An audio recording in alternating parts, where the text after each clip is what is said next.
Hello everyone and welcome to today's lesson. We'll be discussing how to investigate your district's policies on technology. My name is Gino Sangiuliano and let's get started. Over the past few years, I have found myself working on my computer or tablet in what once would seem like unusual places. From the barbershop to the laundromat, and of course coffee shops everywhere, one can find a free Wi-Fi sign on the window. This access has changed how many of us perceive these places. And what you will notice when you connect to those networks is that you have to agree to the terms of acceptable use policies.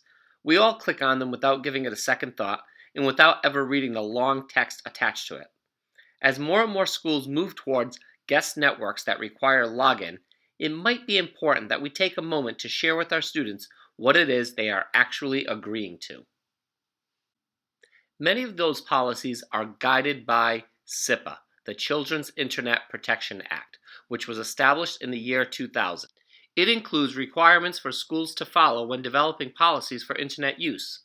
They include that there must be an Internet safety policy, that districts must hold public meetings before adopting a policy, policies must include monitoring of online behaviors of minors, and that we must teach minors about appropriate online behaviors. Best practice suggests that acceptable use policies should address access to information.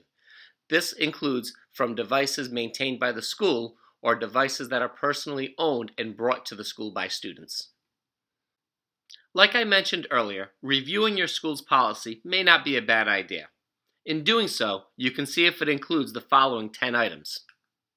A statement about compliance with the state and federal laws and regulations, list of roles and responsibilities for all stakeholders, rights and responsibilities of users when accessing district-owned resources both on and off campus, a disclaimer limiting district's liability, description of instructional philosophies and strategies, description of safety measures, description of the district's method to ensure security with the disclaimer, assurances that the policy will be enforced and what will happen if anyone violates that policy, an ongoing awareness of training of opportunities for all the stakeholders, and a description of the procedures for evaluating and revising the policy.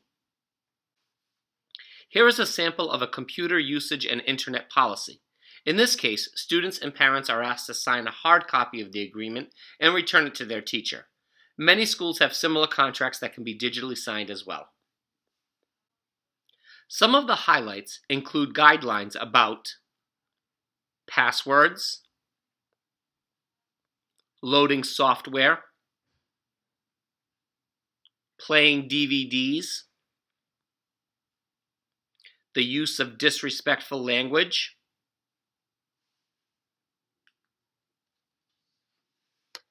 plagiarism, removing and adding programs, general care and maintenance, and the responsibility to report any problems. Note how the items on the policy might impact the use of technology in a classroom. It's time to summarize what we learned in today's lesson. We reviewed the Children's Internet Protection Act. We looked at the requirements of the Act and best practices. We discussed Internet safety policies and looked at a sample acceptable use policy. And now, here's today's food for thought. Find out who developed the acceptable use policy for your school and when it was written. How often is it revised? How often do you think it should be revised? It's your turn to apply what you've learned in this video. The additional resources section will be super helpful. This section is designed to help you discover useful ways to apply what you've learned here.